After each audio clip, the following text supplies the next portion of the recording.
Hey guys, JC Smith here. Back on this V8 or this V10, the 6.8. We last left off yesterday. We had just picked up the new timing chain tensioners. We got those in. Went ahead and got the balance shaft in on this side.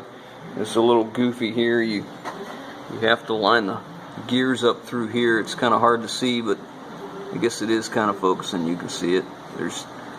There's a pin on the top gear, a dimple and a dimple on the bottom. Kind of hard to see, hard to line up. But we took the timing cover, cleaned it up, replaced the seal on the back side, gave it a quick paint job so it looked a little bit cleaner, a little bit nicer. And now I'm replacing the exhaust manifold studs. Oh yeah, I went ahead and got the rest of the cam followers in on both sides too, so that's done. And now hopefully I'm going to try and get the exhaust manifold studs on both sides done, get the manifolds on. We're going to put the intake on it, dress the front of it, get all the accessories on. We got the pipe back here in for the coolant passage to the heater hose. So hopefully before lunch we can have the exhaust manifolds in, maybe the intake, I don't know. It's going pretty slow. It's all those tedious details. But anyways, we'll bring you along. We'll see how it goes, but we'll bring it along as we go. Okay guys, it's about lunchtime. It's not going as fast as I wish it was, but it is what it is. It's just going to take what it takes. I just got done on these studs. I take a tap and I run through every hole and make sure it's all clean. You know, these are aluminum heads, so they get some corrosion and some stuff we call a schmegmar. You know, just crud. So I take the time and tap them out and then put the studs in, and you know, you try and follow the book as much as you can, like what the manual says. It says torque these studs to 8 foot-pounds. They're just under 8 foot-pounds. It's an inch-pound. We just converted it. I do have an inch-pound torque wrench, but it just doesn't go that low because that's kind of ridiculous. Anyways, I think mine starts at 10, and these are supposed 10 foot-pounds, and these are supposed to be 8, something like that. And in inch-pounds, mine starts at 100, and I think it's like 89. And I might be wrong on that because I did the conversion on a website. But anyhow, the point is, they want you to do 8 pounds here, 8 foot-pounds, I think it is. So I run them until they feel right. I mean, I check them, make sure they're at least 8 pounds. And then when you put the manifold on, after you put the gasket, the manifold, and the nut, they want the nut torqued to 18 foot-pounds. Well, if any of you guys out there have ever had the Ford 5.4 or a V10, you know what a problem these leaky exhaust manifold gaskets are and breaking studs. So that being said, 99 to 04 was really bad. 05 and up to 2010 and in the 250s and 350s weren't as bad. And what I've been doing is I change the studs out, and then I also use these Fel-Pro exhaust manifold gaskets instead of using that stacked steel pieces like Ford originally uses. And I don't know if it's the best way out there, but it seems to be working pretty well for me. I put them on and they, you know, I don't notice any leaks, so we just go with it. But my point is, when I get to the nut here, it calls for 18 foot-pounds, and you always have to go back in and retighten these things. And on some of these trucks, this is a V10. You know, it's stuffed in the same place as a V8, and it's tight in here, and it sits low. It's tight against everything on this frame rail over here. So I bump it up. We do 25 on these, and it seems to work. Since I've been going 25 foot-pounds, I've never had to go back in and retighten. So we'll see how that works. But you know, today's just one of those days. Nothing goes as easy as you'd hoped. I do have this side on. It's all ready to go, and we got the valve covers ready, all the new gaskets and the O-rings where the bolts go. So those can go on here shortly.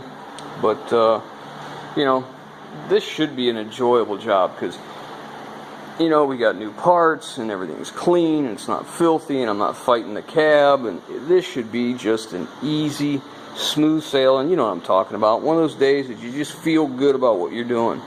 But in between the phone calls I've been getting today and some of the tedious little things, yeah, you know, it's just one of those days that I probably should just call it on this, cover it up, come back to it another day.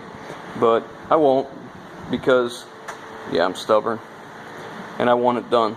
And I still want to have this engine completely dressed by the end of the day. And like I said, it's lunchtime now, and I've probably got, because of how slow things are going, I probably have 3-4 hours of getting everything else finally buttoned up. Not to mention the fact that this has been apart for what? Well, the truck's been apart for probably 2 years, and the engine's been apart for at least a month now. So that being said, going back together, I'm still looking for pieces, and you know, I group everything together, box it together, that kind of stuff, but occasionally stuff gets moved, I gotta go find it, and that's where we're at. So I'm gonna go get something to eat. Hopefully when I come back, I got a better mood, got a better attitude, I'm in a better mood, and we can get back on this. And I don't want to sound like a crybaby, so I'm going to shut my pie hole right now. I don't know if this matters to you guys, or if you're curious at all. Like I said, I just went home for lunch and trying to get myself in a better mood and whatever, but better attitude. I just added up all the receipts from this to see where I'm at on this engine, and at this particular point, I'm at $1,600 in repairs between the valve job, the lash adjusters, all the cam followers, you know, the headset, the head bolts, the timing chain tensioners, machine work, all that kind of stuff. So I'm sitting about $1,600, and I still have oil filter, oil. This will take 7 quarts of synthetic, so that won't be extremely cheap, but that's okay. And then probably 3 gallons of antifreeze, and then the miscellaneous. It might need a belt, air filter, all that kind of stuff, and spark plugs, which I already got. But I didn't know if that mattered to anybody or not, but just in case anybody was curious as to what the cost is if you were to do this yourself, that's kind of where I'm at. So I'll probably be somewhere around, I'm going to guess about $1,800 when it's all said and done. Which, if you look for a used one of these engines, you know, they typically start about $1,700, $1,600, and go up from there. And then, you know, likeness you got to do this stuff is pretty high anyways. So anyways, just a little bit of information. So there's some speculation that by taking the head bolt and dipping it in this oil, that there's too much oil on that head bolt, and it will cause the head bolt to hydrolock in the hole. So let's go through this. This is the oil I used. Snappa or Valvoline, whatever you want to call it. It's made by Ashland Oil, so that's Valvoline. 5W30 oil. Synthetic blend. So it's a pretty thin oil, being 530 and synthetic. So in reality, what this would have to do is have enough oil on these threads, and you see this is a little cap I'm going to use so we can see what it is. That fits in there, but it's a little bit big.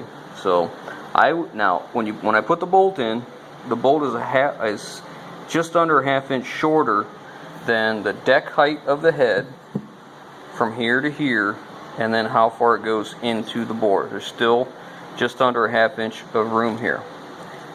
So I would have to have a ½ inch of accumulation in here, or close to that, because that's just a little bit bigger than the hole.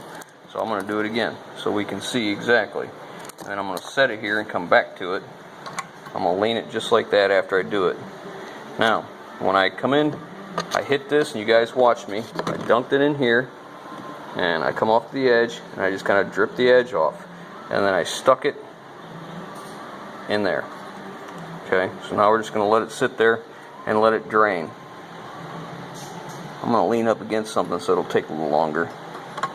Or so, take a little longer. I meant so that it can lean there, and if it takes longer, I can go do what I got to do. It's been a ½ hour.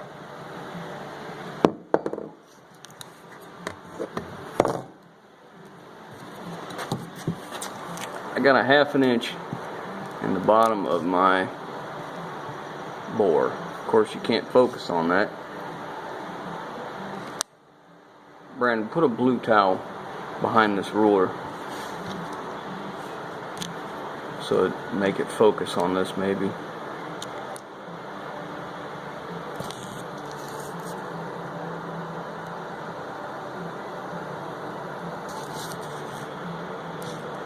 Tell you what, let's move this to the end.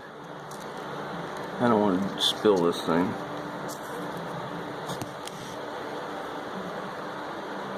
Alright, so there's the bottom of it.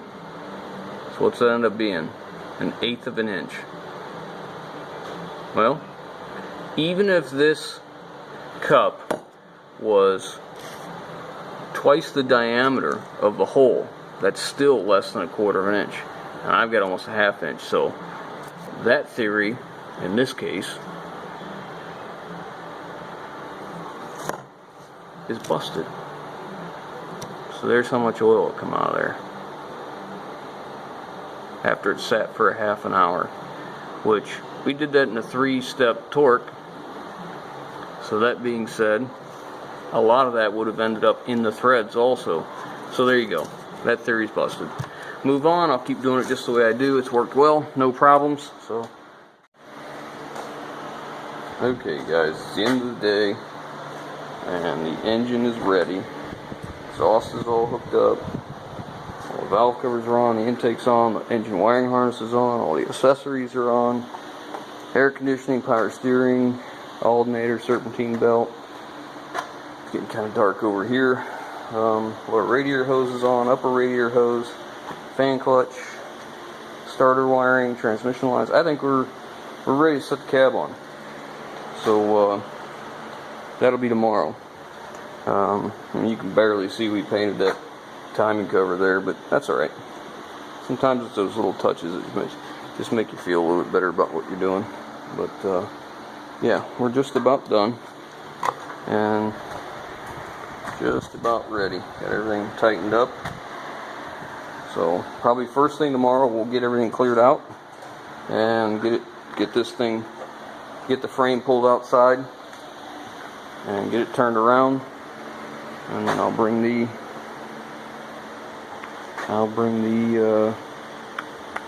cab down here and we'll set it on. So anyways, there's your update. Like I always say, if you like what we're doing, give us these thumbs up, comment, subscribe.